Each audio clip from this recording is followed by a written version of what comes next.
You're listening to Real Restaurant Radio, the show that inspires up-and-coming restaurant and bar owners, along with current operators, to pursue their passion in the restaurant business. I am your host, Kostas Lazanas, and I'm joined, as always, with my good friend, Cary Hodson. Let us guide you through the process of being a successful owner and teach you how to make an impact in today's culinary world. What's going on, Cary? How you doing, man? Good. Episode 9 of Real Restaurant Radio. Already there? We still have not launched to the public yet. What happened, man? We've been dropping the ball. Well, it started off as just an audio podcast, and then you like to do everything over the top. No. It's just the infrastructure, the website and the hosting. There's a lot. And the video and We wanted to do this the right way, we didn't want to launch haphazardly. Facebook, Instagram, all of it. Yeah. All of it. The website, the Patreon account, the MyKit account, all these different things. Mm-hmm. I thought the MyKit thing was really cool because people can... I want to brew beer, I don't know where to start. Or I want to start my own podcast, I don't know where to start. Or I want to open my own restaurant, thus the purpose of this podcast, I don't know where to start. Yeah, I get those questions all the time. Maybe not the podcast part, but... you will soon. What equipment to use if they're just starting out and making their own 5-gallon batch at home, or what equipment to use all the way up. So might as well put it up, it online. Yeah. And last night was Halloween. It was. What'd you dress up as? Pickle Rick. Nuh-uh.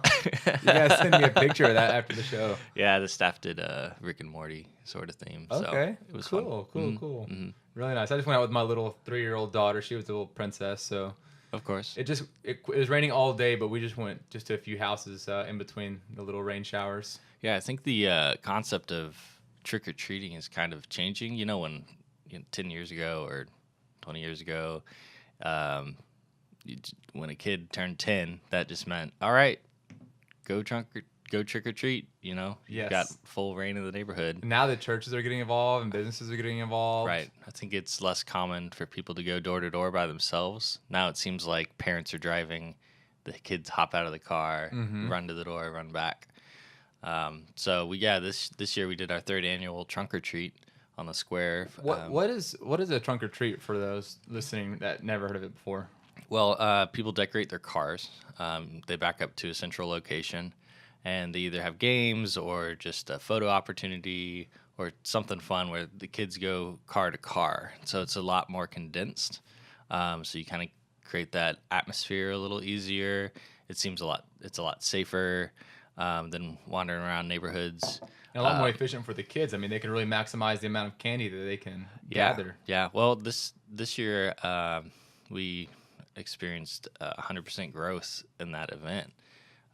It started off just 15 cars 3 years ago on one side of the street, and now we're closing off 4 streets and the whole square, and there was 4,000 people there. So it's getting out of hand. That's great that you got the city involved, and I know that really helped you out a lot. City helped with security, safety. They brought their own. They participated, brought their own trunk, lots of candy, and then it was really 4 churches that get together and make it all happen and pool all their volunteers and work together, which is pretty remarkable. I haven't really seen a lot of churches working together. Yeah. Usually, all the churches think all the other churches are like the bad guys, right? I guess they're doing it all wrong. Restaurant owners, man. Yeah. No, you're right. I mean, so many of these You're older stealing my business. Hey, stop. But yeah, that is so sad, and I just wish that I think me and you get it. But if restaurant owners would work together, I mean, you really create the synergy effect, and people like to see that. And I think I said it multiple times, but they love to see the things that we're doing together. Sure. I'm always no one has ever came to me and said, "Why are you talking to Cary?" As far as the customers go, maybe once someone said that, but they quickly had that aha moment, like, "Oh, rising tides," kind of thing. Exactly. Did you do anything at your restaurant for Halloween? Not for Halloween. We were open, so that's always a good thing. So many when you open up this restaurant, when you get in this game, just know that you got to be open for the weekends, the holidays, like Christmas Eve. I know your family tells you to close, but I mean, as a mom and pop restaurant, you have that right to close. Go ahead by all means. You just know that you're leaving a lot of money on the table every time you close your doors just because it's a holiday. Sure. I mean, certain holidays make sense to close for us the day after New Year's because everybody's hungover anyways. Sure. The Thanksgiving Day, we close that day, and then Christmas Day. And I think it's sad, and I have to draw the line there as well. But I do know that some big business is made on Thanksgiving Day and Christmas Day because so many of Americans are not part of that nuclear family and like have that traditional. Sure. They just want to go out and get something to eat. Right.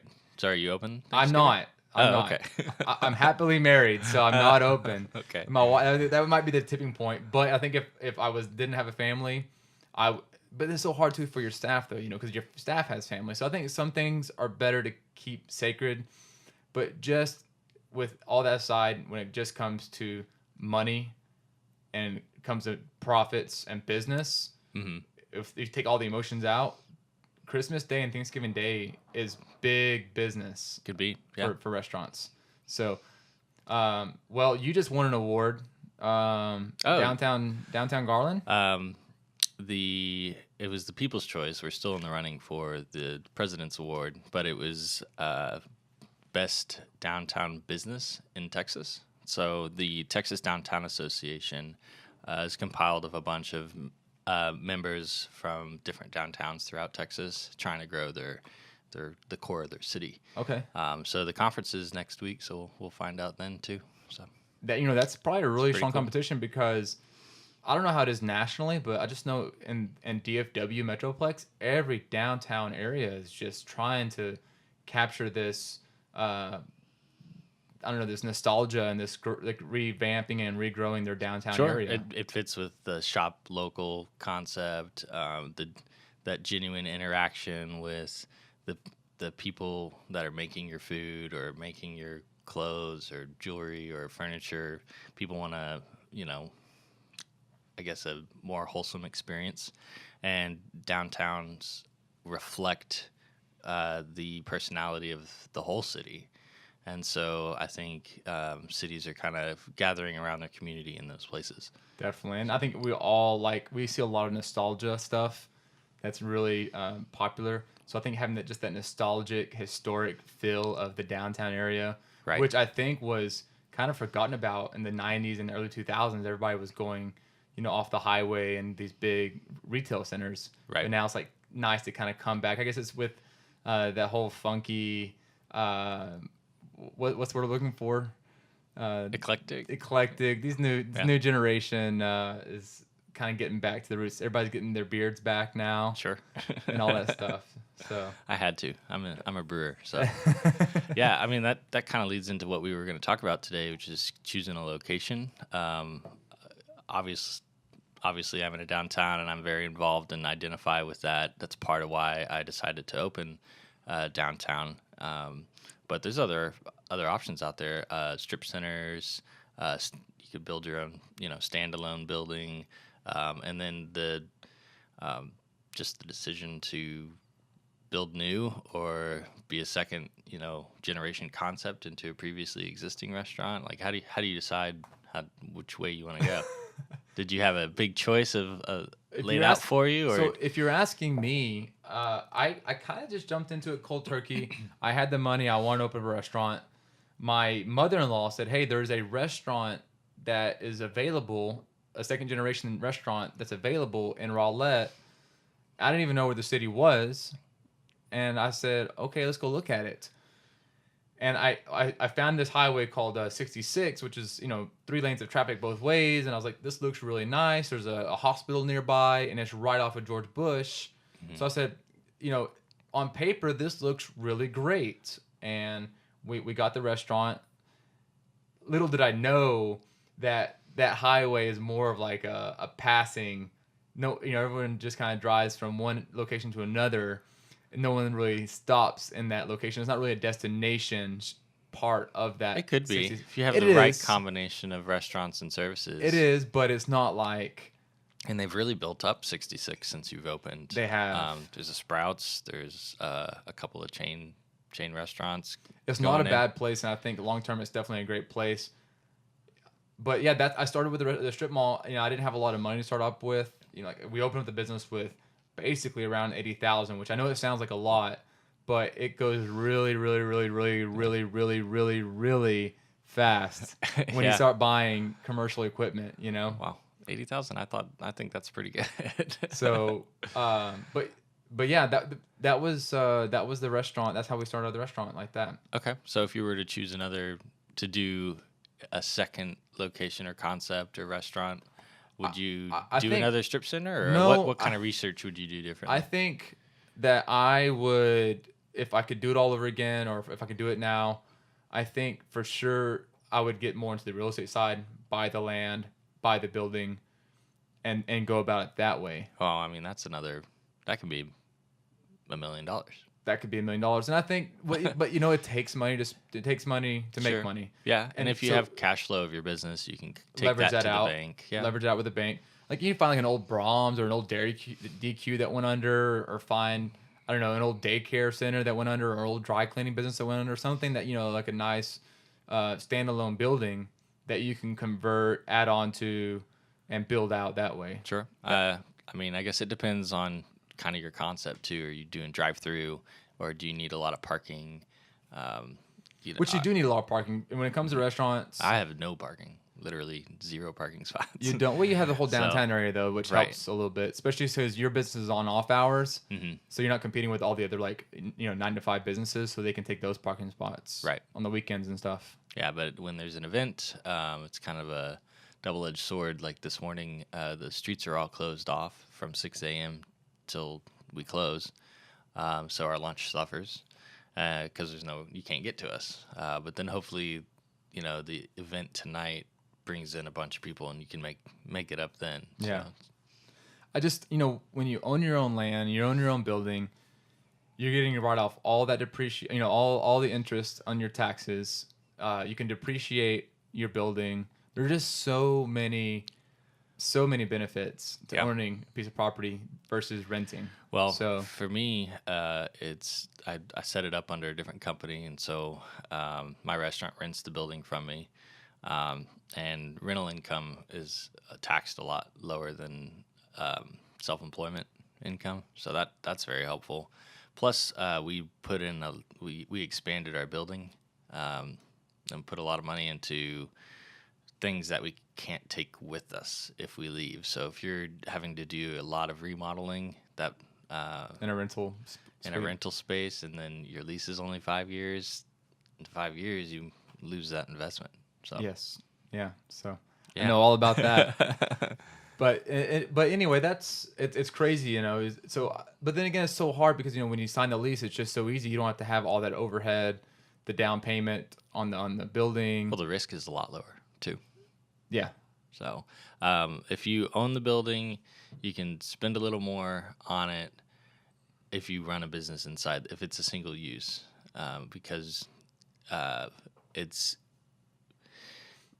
better to be using it yourself. You can always turn around more cash flow that way. If you just buy a building and rent it to someone, it's a lot harder to make, because your rent would have to be so much higher to pay the mortgage and the taxes and insurance on the building. So Sure. yeah, So you went out and bought the building, and not right off. No, we rented for You were 6 renting months. for 6 months. Yeah, and then we had the opportunity to buy it, so we pulled the trigger. Did you hesitate on buying it? Nope, not at all. As you shouldn't. You No. shouldn't have. From day one, we started preparing to be able to be in the position, and when the landlord said he was willing, we pulled the trigger. And I think you really got lucky being able to have that relationship with the owner Right. of the building, Right. and developing that face to face. There's It's so a many little things. harder in a strip center, I think, because why would they sell part of their center, right? Yeah, they So, wouldn't. No, you wouldn't. I mean, I think you know, you just really lucked out on all that. And what's so great now is, you know, in 10 years or 20 years, you're gonna have that piece of property that's gonna be paid off and appreciated. Yeah, hopefully, property values historically always go up. That's what over they say. time. Yeah, So yeah.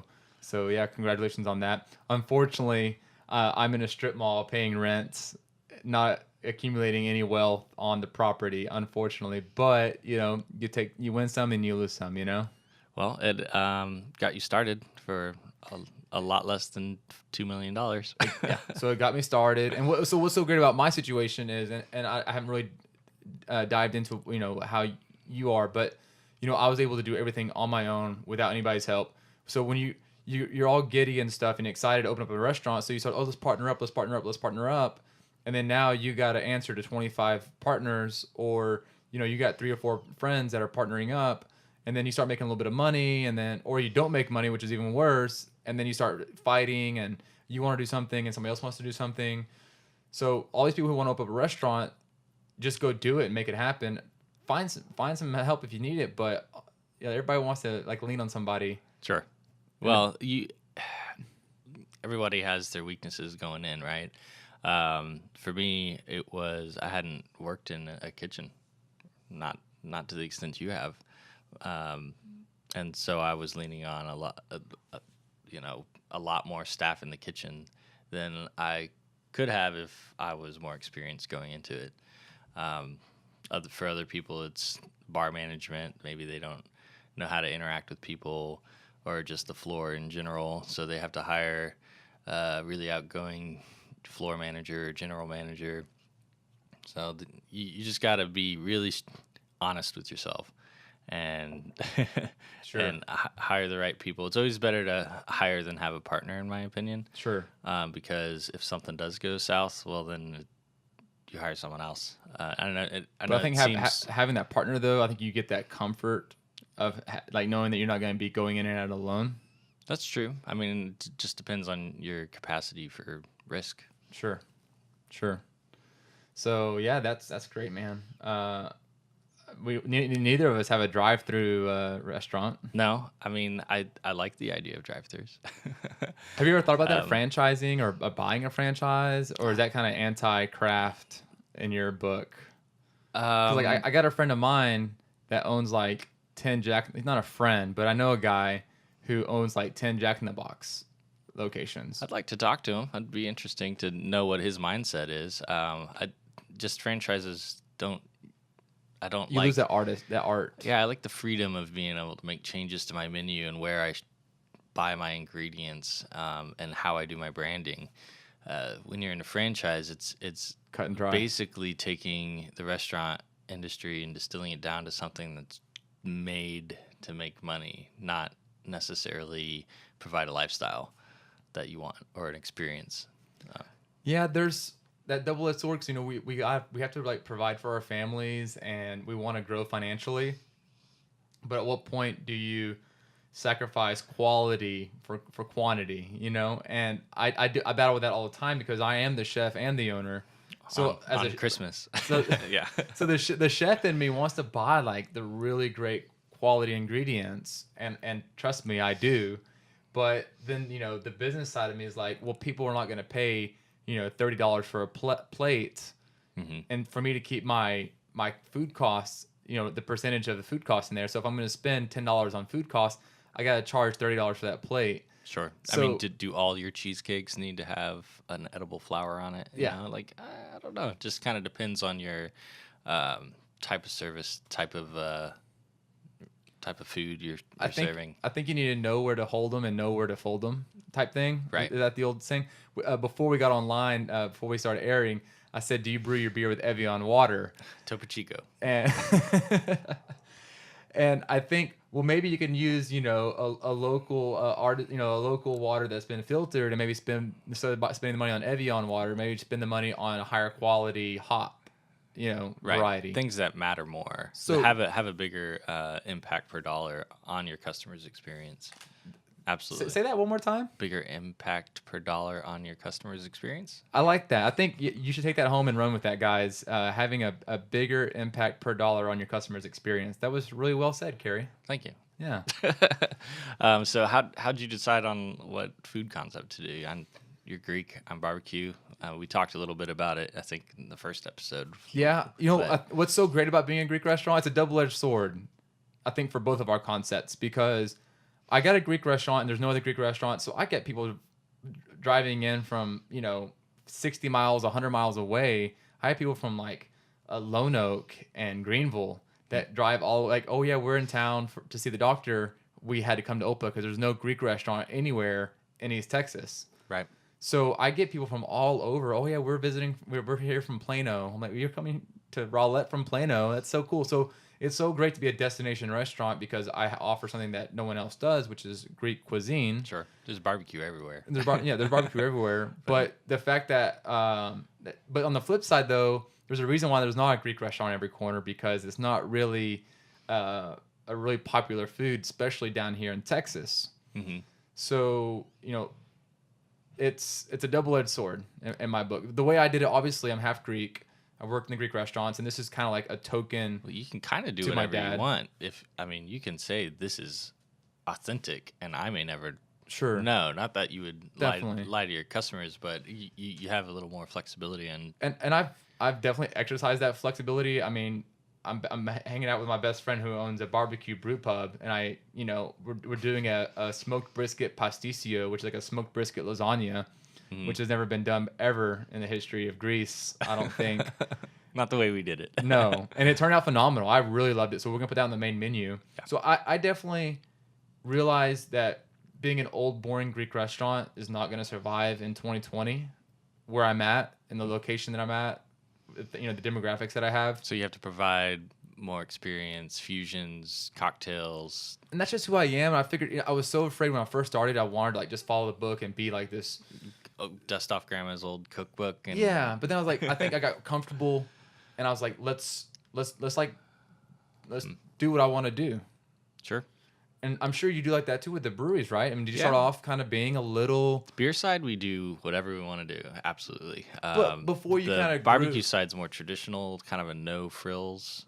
But you do, trust me. I see your Instagram. You play with some concepts. That's true. You don't just stick with smoked brisket. Right. But there are some cuts of meat that we would like to serve, or some ideas that our pitmaster has that he'd love to do, but we don't think that our demographic would be willing to pay for it. Therefore, it wouldn't be worth doing. If you know what I mean. Sure. Like those big beef ribs and all that stuff. When you're talking about 65% food costs on something that may not, sell, because we have to cook it several hours in advance. And if we don't sell all of it, then all of a sudden it's 80% food costs. Or if you sell all of it too fast, then you've got a disappointed customer. The reason why you need to do stuff like cucumber limeade we have, for instance, that actually adds some value to the customer. So you can't always put the value just on the price, the food costs. On the profitability of that single item. Yeah, I mean... Because the experience is a factor as well, right? Like that, there's actually a monetary... value associated to their experience. There can be. I mean, if it would definitely be cheaper for us to sell, Coca-Cola out of fountain, but we make our own root beer, and we try to provide something different that you can't get everywhere else, and that's what drives traffic. So maybe we don't do beef ribs every day, but we do it on certain occasions, and we try to build an event around it. Okay. And then something we've been looking at recently, which might be really fun to get you involved in, is doing a poor man's beer dinner, kind of stealing the concept from another bar in downtown Dallas. But it's basically 3 courses, three drinks, but it's not over the top expensive like $85 or anything. Keep it around $40, and do it on a Monday when we're closed anyways, and provide that extra experience to 25, 50 people. That's cool. Mm-hmm. And you could still brew while they're eating too. I guess they'd probably add to their experience. Start the brew day early. Yeah. There you go. Something like that. Cool. Well, really nice, man. Well, believe it or not, that takes us to another end of episode of Real Restaurant Radio. Episode 9. Yeah, man. 30 minutes comes and goes too fast. Maybe we have to extend it out. I don't know. But yeah, if there's anything that you guys have any questions you have, hopefully we provided some good information, a little nuggets of wisdom today. Yeah, I mean, if they want us to go deeper into any of these subjects, I'd be happy to. Cool. Well, hey, thanks again for all of your support, guys. Thanks for listening and letting us guide you. Again, my name is Kostas. Cary Hodson. And we will see you guys in the next video. Cheers. Cheers, guys. Bye.